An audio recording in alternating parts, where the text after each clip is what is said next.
चलिए शुरू करते हैं अपने पहले प्रश्न के साथ। और ये हमारा पहला प्रश्न है कि किस जिले में स्थित बारठ की हवेली, दाबाई जी की हवेली और पिपलिया जी की हवेली भित्ति चित्रों के लिए प्रसिद्ध है। भित्ति चित्र यानी दीवार पे जो चित्र बनाते हैं उन्हें भित्ति चित्र कहते हैं। तो भित्ति चित्र के लिए जो बारठ की हवेली है, दाबाई की हवेली और पिपलिया की जो हवेली है वो कहाँ की प्रसिद्ध है? तो चार ऑप्शन है, तो उदयपुर की प्रसिद्ध है। बी हमारा राइट आंसर हो जाएगा। क्वेश्चन नंबर 2 है कि किस शैली में वल्लभीय अद्वैतवाद की चरम अभिव्यक्ति है? क्वेश्चन नंबर 2 का राइट आंसर बता दीजिए। आवाज़ साफ नहीं आ रही है महेंद्र जी, क्या कह रहे हो सर? आवाज़ नहीं आ रही, एक बार फिर से मैसेज करना मुझे अगर आवाज़ सही नहीं आ रही तो। किस शैली में वल्लभ अद्वैतवाद की चरम अभिव्यक्ति है? 2 का राइट आंसर क्या हो जाएगा? किशनगढ़ की है। बी हमारा राइट आंसर है। क्वेश्चन नंबर 3 है कि 1922 ईस्वी में ललित कला अकादमी द्वारा राष्ट्रीय पुरस्कार के लिए चुने गए राजस्थानी चित्रकार कौन थे? राष्ट्रीय कला अकादमी के द्वारा 1922 में दिया गया था। ये सुनील घड़ियाल को दिया गया था। ये क्वेश्चन एग्जाम में आ चुका है।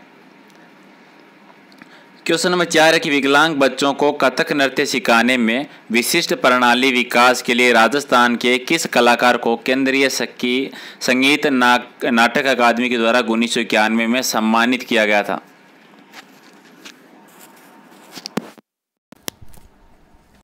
अभी आ रही आवाज़? ओके, चलिए बता दीजिए क्वेश्चन 4 का राइट आंसर क्या हो जाएगा? पंडित दुर्गालाल जी जो है इन्हें सम्मानित किया गया था। 1 नंबर हमारा राइट आंसर है।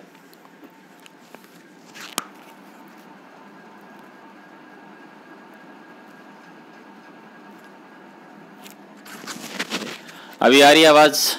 ओके, चलिए क्वेश्चन नंबर 5 है कि मंडल द्वारा रचित वास्तुकला के किस प्रांत में मूर्तिकला की जानकारी मिलती है? ये थोड़ा सा ग्रंथ, प्रांत नहीं है, एक ग्रंथ होना चाहिए था कि कौन सा ग्रंथ है जिसमें मूर्तिकला की जानकारी मिलती है जो कि मंडल द्वारा रचित है। जी रूपमंडन जो है इसमें मिलती है। क्वेश्चन बहुत बार आ चुका है। बी हमारा राइट आंसर हो जाएगा। क्वेश्चन नंबर 6 है कि प्रत्यक्ष जीवन शास्त्र के रचयिता कौन थे? ये ग्रंथ का नाम है प्रत्यक्ष जीवन शास्त्र। इजी सा क्वेश्चन है जो कि बहुत बार एग्जाम में आ भी चुका है। जी हीरालाल शास्त्री जी, बिल्कुल सी हो जाएगा राइट आंसर। मनीषा नरेंद्र, मनीषा जी क्या आप तो सोने जा रही थी ना? चलिए क्वेश्चन नंबर 7 देखिए कि अभिलेखों के आधार पर राजस्थान के 8वीं से 12वीं शताब्दी के मध्य किस देव को सर्वोच्च रूप से पूजा जाता था? 8वीं शताब्दी से 12वीं शताब्दी के मध्य 7 का राइट आंसर शिव को पूजा जाता था। ए हमारा राइट आंसर हो जाएगा। और क्वेश्चन नंबर 8 है कि वह कौन सा मेवाड़ का मशहूर शासक था जिसने अचलगढ़ के किले की मरम्मत करवाई थी? अचलगढ़ के किले की मरम्मत किसके द्वारा करवाई गई थी ये बताना है। राणा कुंभा ने इसका निर्माण करवाया था अचलगढ़ सिरोही में। जी बिल्कुल, किसने करवाई थी? राइट आंसर हमारा क्या हो जाएगा? राणा सांगा के द्वारा करवाई गई थी। सी राइट आंसर है। और क्वेश्चन नंबर 9 है कि राजस्थान के विख्यात इतिहासकार जो एक समाज सुधारक भी थे, यानी इतिहासकार भी थे और समाज सुधारक भी थे। क्वेश्चन नंबर 9 का राइट आंसर CKF वाल्टेयर जो हैं। सी हमारा राइट आंसर हो जाएगा। और क्वेश्चन नंबर 10 है कि संगीत जगत से जुड़े किस कलाकार को मरणोपरांत राजस्थान रत्न से सम्मानित किया गया था?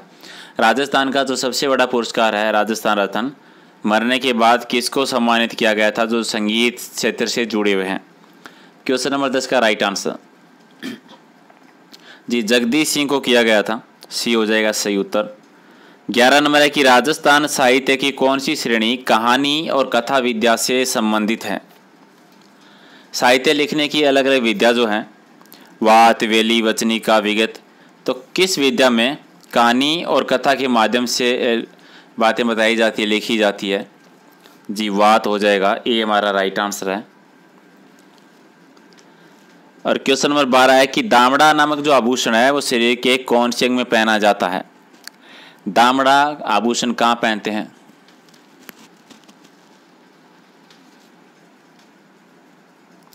जी अंगुली में हो जाएगा। ए हमारा राइट आंसर है।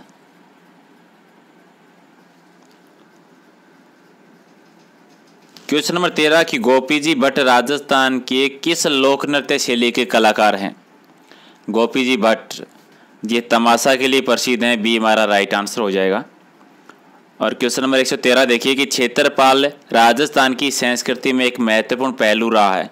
किस रूप में? एक उपासक के रूप में, एक संत के रूप में, ग्राम देवता के रूप में, या फिर ग्राम अधिकारी के रूप में?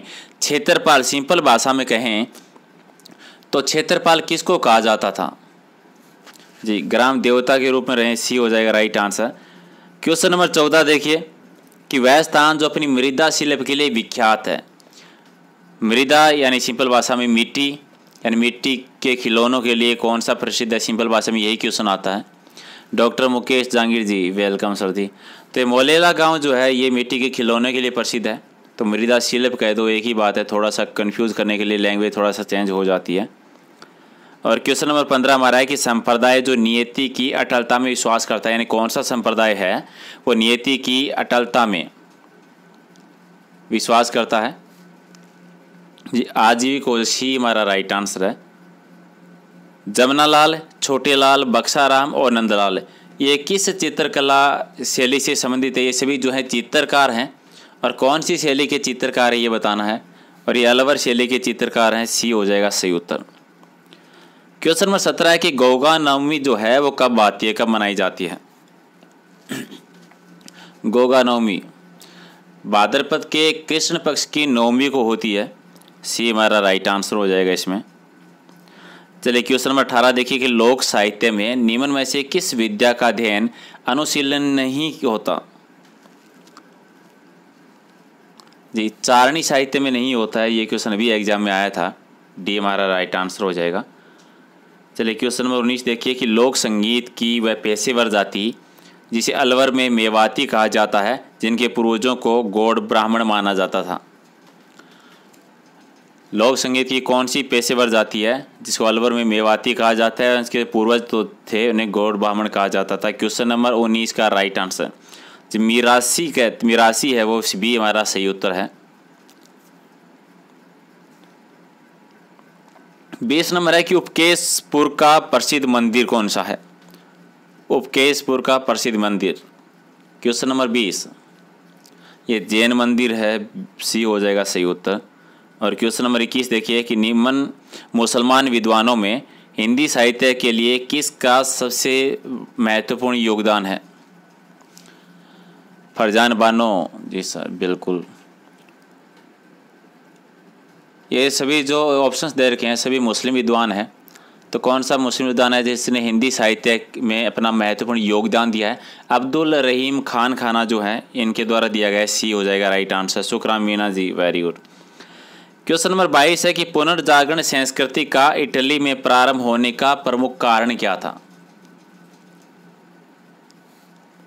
क्योंकि वहां पर विचारों को व्यक्त करने की स्वतंत्रता थी, सी हो जाएगा राइट आंसर। 23 है कि जो कला शैली भारतीय और ग्रीक आकृति का सम्मिश्रण है उसको हम क्या कहते हैं? यानी भारतीय और ग्रीक आकृति की मिश्रित कला को किस नाम से जाना जाता है? गांधार शैली जिसको कहते हैं, बी हमारा राइट आंसर हो जाएगा। क्वेश्चन नंबर 24 है कि हिंदू और ईरानी वास्तुकला का सर्वप्रथम समन्वय हमें देखने को कहाँ मिलता है? यानी दोनों के बीच में संबंध देखने का सबसे पहले जो उदाहरण है वो कहाँ देखने को मिलता है? 24 का राइट आंसर। और सबसे पहले ये शेरशाह के मकबरे में देखने को मिलता है, डी हो जाएगा राइट आंसर। क्वेश्चन नंबर 25 के मुगल सम्राट अकबर के समय का प्रसिद्ध चित्रकार कौन था? दसवंत, बी हमारा राइट आंसर है। क्वेश्चन नंबर 26 है कि बुद्ध और मीराबाई के जीवन दर्शन में मुख्य साम्य क्या है? ये क्वेश्चन भी एग्जाम में आ चुका है, जी बिल्कुल, संसार दुखपूर्ण है, सी हमारा राइट आंसर हो जाएगा। 27 नंबर है कि प्राचीन भारत का वर्ग ग्रंथ जिसका 15 भारतीय और 40 विदेशी भाषाओं में अनुवाद हुआ है, बिल्कुल पंचतंत्र, सी राइट आंसर। और अशोक ने बौद्ध होते हुए भी अपने हिंदू धर्म में आस्था नहीं छोड़ी, इसका प्रमाण कहाँ देखने को मिलता है? जो देवनाम प्रिय की जो उपाधि है इसी यही प्रमाण है। और क्वेश्चन नंबर 29 देखिए कि निम्न में से किस ग्रंथ में सर्वप्रथम देवकी के पुत्र कृष्ण का वर्णन किया गया है? यानी कृष्ण का सबसे पहले वर्णन कहाँ देखने को मिलता है? छांदोग्य उपनिषद जो है इसमें देखने को मिलता है बी राइट आंसर हो जाएगा। ये भी क्वेश्चन एग्जाम में आ चुका है। चलिए क्वेश्चन नंबर 30 है कि ख्वाजा मोइनुद्दीन चिश्ती की दरगाह का सबसे पहला किताबी जिक्र कब आता है। और सबसे पहला किताबी जिक्र है वो आता है 14वीं शताब्दी में।